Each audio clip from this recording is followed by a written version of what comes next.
All right, guys, here we're going to talk about Daredevil Season 3, Episode 2. It's the second episode. Yes. I like the show. Uh-oh. Well, no, my issues are not drastic. It's just that I feel like he's biting off too much too soon, and I would like a little bit Daredevil more. is? Yeah. Okay, yeah. Sure. And as predicted, I believe our FBI friend will be a main character throughout the show. Yeah, that sucks. No, it's fine. Okay, so like they work all that in where it's like, no, I'm the goose. He talked to me. You got to put me on this. So it's all set up for this inevitable like. We'll jump into that. Like when he was being transported, did you think it was like a plan?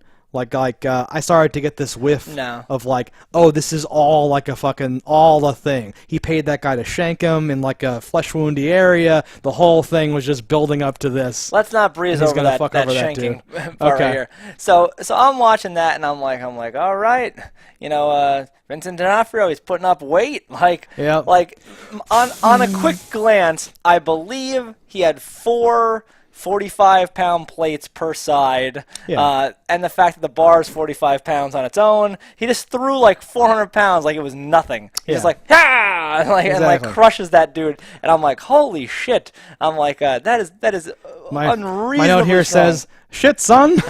I literally wrote down, damn. That is a lot of weight. Yes. And it's like exponentially more weight when you think about how he treated it. Because he it's not just that he put it up.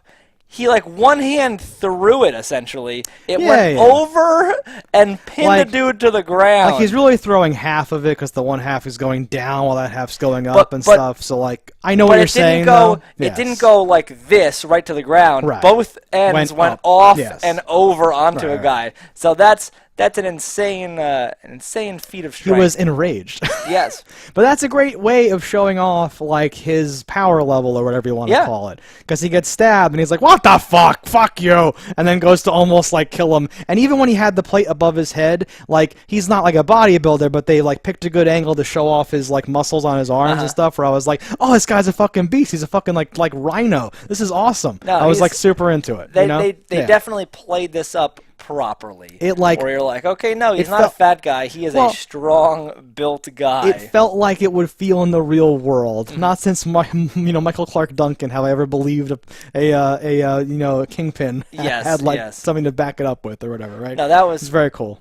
Such a and like I was like, all right, and then like later on another feat of strength to see him when like the car is slipped over and he's taking the thing out, and like there was no part of me that was like, nope, that wouldn't happen, because his ability to throw his weight into it, use his legs to push and pull with his arms, I do think he'd be able to do that. And they like and by establishing it again for us to like remind us of his strength, right? You can put that in there, right? And it's great, and it plays into like emotion where he's like upset and all that, and then even later where he's like, I have become a target, and like his with bandages on. I'm like, oh my god, this is dope as fuck. Yeah, loved all that shit. Very good. I do think that scene, like where he's getting intercepted or whatever. Yeah. That was one of the best scenes that we've had in a while. Yes. On like I'll go across the Marvel spectrum here. Yeah. That's like a new version of a hallway fight, and you're like, who is this guy? Oh yes. Like I was like, is this gonna be the Punisher? Like I thought so too. I thought that would have been such that would have really, my expectations would have been blown away. If Punisher comes in, kills all these people, and then just plugs the Kingpin right there. Oh my god! I would have been like, oh, MVP. I know. That would have been great. I know, big time, man. I like Vincent D'Onofrio though, so I'm glad. No, I like him a lot, and I don't want him dead, but it would have been something I would have never seen or predicted coming. Well, and that would have been great. That guy comes in Punisher-like, though, in his maneuver. So, you are absolutely correct. It was an awesome scene. Having it sort of from Fisk's POV, where, it's, through the car, and he's watching stuff happen, and there's, that street smoke that New York has for some reason or whatever, and there's the fucking dudes. They, come in slowly, kill the good guys, then they start dying, and, I have subtitles on, so it's, Albanian yelling, Albanian screaming, so I knew that it was the Albanians, immediately, but you're not sure what the fuck's going on for a while, right? And then this badass dude shows up and is prisoner, do not move or whatever. And I'm like, it's RoboCop! Holy shit! Yeah. Do you know anything about who that guy is? I have no idea. Yeah. No we don't know idea. yet, so it's going to be great. We see what the fuck. I assume he has abilities, or he might just be a badass dude. I picture just a badass dude. I assume he has abilities. As many abilities as the Punisher has. Whatever you want to call it. So he has a gun. Yeah, so he has like, his brain is like messed up and he has power or something. Whatever Punisher's thing is. His thing is he has a gun and he's angry. He's the best. Yeah. But so that scene was good. Our lead FBI agent is in the car still. He's not dead. He's presumably just knocked out. So we will probably see more of him. Yeah. But everyone else, I don't know. They're all dead. Everyone else we've ever seen is dead. Yes. Like I want to see that scene again from that guy's point of view. Like I want to know where he was when it went down. Like what happened? The awesome guy. Because it looked like he came from the direction where the car exploded. Yeah. So I wonder. No, I'm not sure if he was just a guy in like a different car. That's what I mean. Like we don't know if he shows up or if he was just like a random dude that was part of it because we've never seen him before, as far as we know. Yeah, right? I don't recall him. This is a whole new thing. We have another badass dude that will no doubt interact with the rest of our setup. Yeah, he'll be a main character from now on. Yeah, it's good times. Because if I'm the Kingpin, I'm like, I want that guy to defend me. I want him. Can he live in my house? I have a penthouse. Got a spare bedroom. I have exactly. Yeah, because he's on his way to some like cushy like safe house, right? So that's like this whole thing. Yeah. So that guy, I'm sure, will be involved, and probably our like main character, FBI agent, will be like, "What the fuck? I'm the guy. What do you mean?" And this guy's like, "Please stand down." Yeah. We have the perimeter under control. It's fucking awesome, dude. Yeah. Now he definitely came in just like, bam! I am the man. Watch out. Toot, like, all right. Yeah, no, and like no one could touch him. He just one-shotted all these dudes, and then killed the dudes that were giving up. And I'm like, I like it. Exactly, like ruthlessly badass. That's why you thought it might be the Punisher until he reveals who he is. But like the Punisher and like earlier Daredevil, like smart and maybe not realistically smart, but smart the way as a viewer you think it should be, where he shoots the guy like through those back windows of the van, like they shatter and the guy falls from like behind the van, where he's like, nope, I see a guy there, and like is able to pick people off, and you're like, damn, this dude's so cool. That guy's got 40/20 eyesight. This guy's amazing. He's so awesome. Yeah. So. I do like the killing of those people that were like quitting, because it's like if you put yourself in positions, that guy just killed how many? Those guys killed how many of your friends, your fellow police officers? You're amped up, whatever you do it. And he's in that mode, and like, yes, I maybe I don't want the real cops to do that, but on this show, this is this is the appropriate response. And he like throws the knives or whatever at those other dudes. That's when I was like, what the hell is that? Yeah. That's why I think he's like a meta-human of some sort. Or I hope. I want everyone to have powers. I'm on record. No, Karen has powers. We've been through this, Lee. Yeah. No one has powers. It's just that everyone we interact is the literal best in the world at what they do. That's fine. Well, but then it shouldn't be a superhero show. It should be an action movie. Well, you have one superpowered person. Okay, kind of.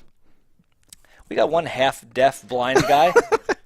Let's talk more about our half-deaf blind guy. Sure. He's back at the churchiary monastery thing. Right? Yes. More talking with the nun after his failed outing. Yeah. So he's like, oh god, he's rang his bell again, and the nun says what we fucking said, which is like, a guy that you were sparring with almost like fucking took you down. You decided to go out and like fucking try to fight real people. Guns and not boxing gloves. Yeah, like what the fuck. That's why I'm like, he's taking on too much. I want some. He's not an idiot. He's a fucking lawyer. The man should understand some of his limits here and just calculate it and work it and make things go. Like, you can do things differently. It's not to have to. Like in this one, he does turn the lights off. Like he does things a little bit in his advantage. The thing I don't like about things like that is you never know how dark something is if you're blind. I know. Because it wasn't very dark, and I know that was movie TV dark, but there's a difference between, and we've seen in Daredevil, sometimes it's like black, and this was like, it's pretty light. I don't know, dude. What the fuck? Because they were fighting him very effectively if it were black. True. Yes.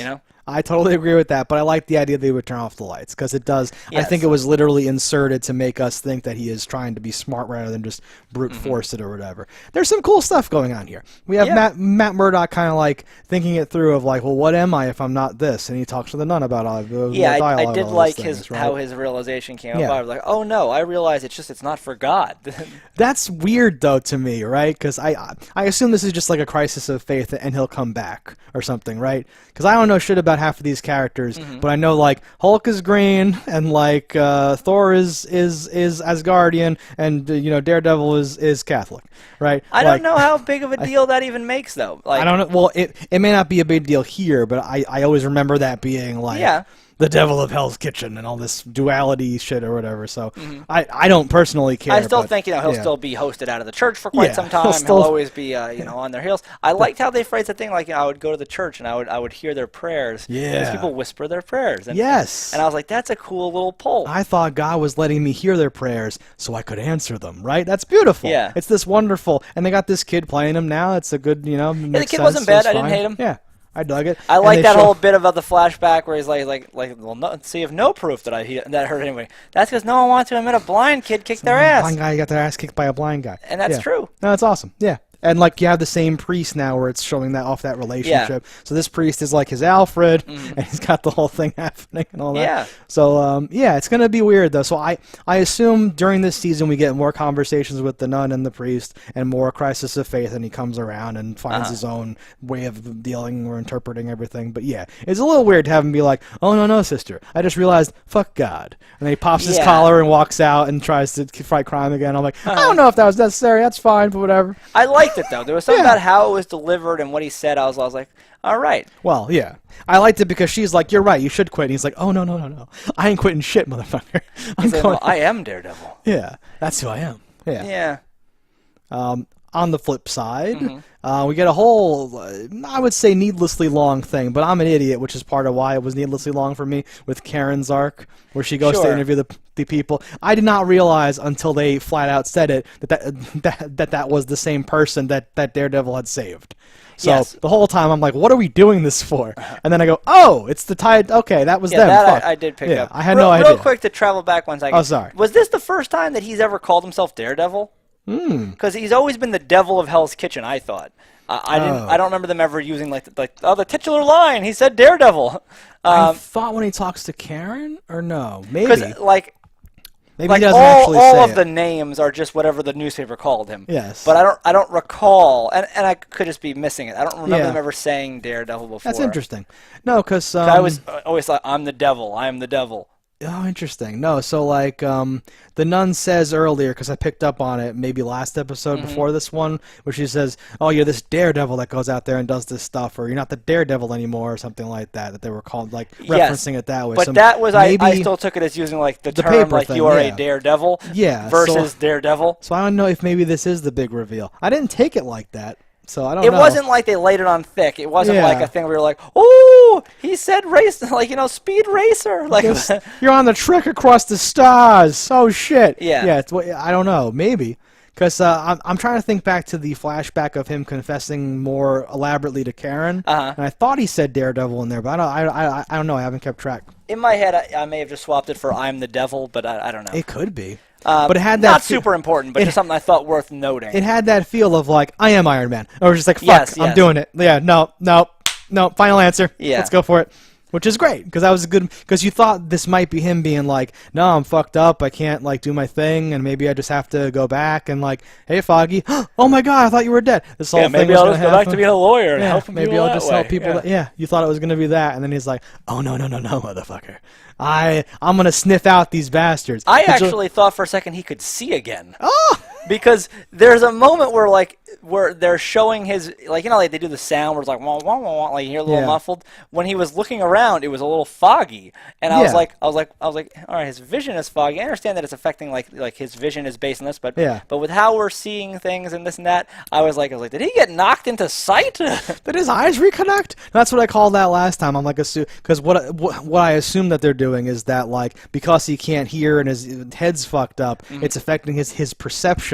So during his POVs, they like smear the visuals to give us during one of these feeling. Though it went out of the smear into focus again, and I was like, wait a minute, what? And just for a brief second, that's because he went like this. Well, and like fixed his nose again because he's just neti pot. I thought he was gonna hit up the neti pot again. I was gonna be like, this is hilarious. This is like his thing to fix his head all the time. This is like an ad for those fucking neti pot nose money, pots, right? He's big neti is fucking in his pocket. So Karen, you were saying he's on this hunt. She now has a reason to believe that Matt is still alive. Yeah. we got her and in the reporter office talking about the story. Oh no, why don't you do the thing? And like again, I think her boss there, he's one of the strongest actors on the show. Yes, that's hilarious. It's honestly for me. He's a real actor. Yes, it's between him and Vincent D'Onofrio. Ooh, so that's amazing. His part though, his part though, much smaller, much whatever. But he fucking nails it. That's really funny. You call it out. Good times. Yeah. Because it's such a especially not to say that she's not a good actress. He like towers over her, where like he just owns the scenes he's in. Yeah, he feels like an actor in a show of like fun young acting or whatever, right? Because even like contrast, right? Like Foggy goes and talks to his whole family. Yeah, and it's just this like, okay, I guess parts of that felt scripted. Like when she puts the food in his mouth, he's like, oh, it tastes so good. It's so like so good. And I was like, okay, well that's him saying it badly because he would say it bad. But it felt bad. I know exactly. So yeah, there you go. Good the guy they cast as his brother, I thought he was decent. Where like he has the haircut Foggy had in the first season, and I'm like, that's their family thing. That's their thing. He's like, should have been you. Everyone says. You got hit for other things. Come back to the thing. Apples. What? And my thought on this is if they need someone to run the place, couldn't Foggy just hire somebody? Doesn't he make like $200,000? Like, I thought he was caked up. I don't see what the problem is. Yeah, no, I don't either. Whatever. But he has that's the thing now. It's like charming, but again, like as we are still ramping up in the show, I have other things I want them to show me. Yes. So I'm kind of like let's like move through all this, but it's fine. We want to set something up with Foggy and like he's part of the neighborhood. I forgot about his girlfriend also. I know. Well, he references her. Yeah. He references her in the way that like Iron Man references Pepper and like Thor references what's her name? So can't whatever. What's her name? Natalie Portman. What's her character's name? Fuck it. Where they say like, oh yeah, the character is not in this episode or something. So it's like weird thing. So I was like, okay, right, because he's dating like Stacy or whatever her name is. The forgettable whatever lawyer, number 6. Whatever. Yeah. So so Karen confronts Foggy with the news, and they have this little exchange. Yeah, very quick, very heated, like instantly almost. Interesting. I like it though, because again with writing, where she's like, because you keep saying gone and not dead, and then he like takes a minute, says his next sentence, and then goes because he's dead, and then goes fuck, and I'm like, oh shit, awesome, thank you. We did a thing with the words, with the writing. I also I'm really eager to see how they're going to bridge this and like how will Matt come back without it being awkward and dumb, because it is already awkward and dumb. There's no reason he can't let people that care about him know he's alive. And I understand the whole I think I'm helping you by blah blah, but if you ever come back you're just a jerk. Like exactly. This is like an old cliche that happens a lot and all that stuff, right? Yeah. I feel like they're setting up, because Foggy says like, well, Matt was me and Matt had our things and he was always this, like he was my whatever, like let's say a band, like you're the heart, you're the brains, you're the soul, you're the butt, whatever, right? And he's like, he was the moral thing and I'm lost without him or something like that. And then she walks in, he might not be dead, and he goes, whoa, don't be ridiculous. And I'm like, okay, weird. Yeah. So I feel like they're setting up something where like he's gonna be a part of things again, but he can't go back to being like a lawyer, right? Is that gonna work? Why? Well, why couldn't he? I'm not saying like he's like disbarred. I don't think he ever faked his own death. He didn't do anything. He's a missing persons for all intents and purposes. How long has it even actually been? Like all all his things should still be up to date. Yeah. No, I don't mean literally can't. I just mean like for the show to make sense. Can he just go back to being a lawyer? It seems weird that he would do that, but I guess he could if that's what they want to do with it. Once he's back to himself. Yeah. That's what he'll do. There'd have to be some reason. So what do we think happens? Foggy quits the like high-powered lawyer life and becomes a butcher? Works at the deli, but is also a lawyer with Matt, and like they have an office above the deli? In the back of the deli. Yeah, and he's like, their clients are like paying them in meat or vice versa. Like they pay their clients in meat? They pay their clients in meat? Like how are we going to spin this? How does TV logic apply to this situation? It doesn't. Okay, I don't know. I don't have a solid prediction because it's an awkward, weird thing to begin with. I'm hoping that they dispel with the artificial. I can't tell them because some people I love get hurt or whatever. Because like that isn't even what happened. Like a building fell on you because you were doing superhero shit. Yeah, it isn't like people got hurt. He's gonna save one of them. In the next whatever's, and they're gonna be like, Matt, and he's like, I'm back. Sorry, I lost my memory or something. That happens. Yeah. Right. Yeah. Sorry, I lost my hearing. What?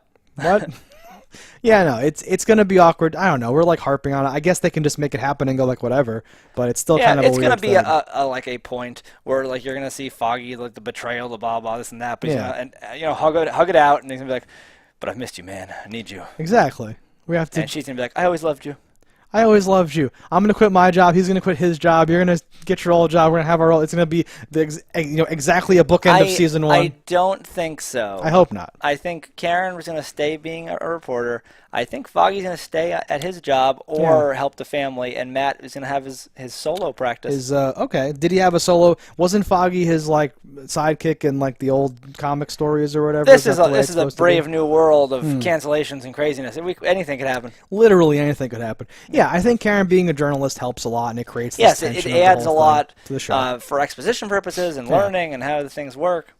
Yeah, I think we're on a right path, and she doesn't really help them that much being our secretary. Anyone can be their secretary. Exactly. Yeah, I don't know. The first season was so charming with that whole law thing, and it kind of all got blown open with the other stuff. And now that we're getting back to whatever we're getting back to, I don't know how it's going to be. Yeah, well, we'll find out in the next episode. Yes. So that's what happened in this episode, guys. Let us know in the comments below what you thought about it. Don't die in a fire, and we'll see you next time. Hello, internets. I just love watching JustDaggers. If you've enjoyed this video as much as I have, click that subscribe button.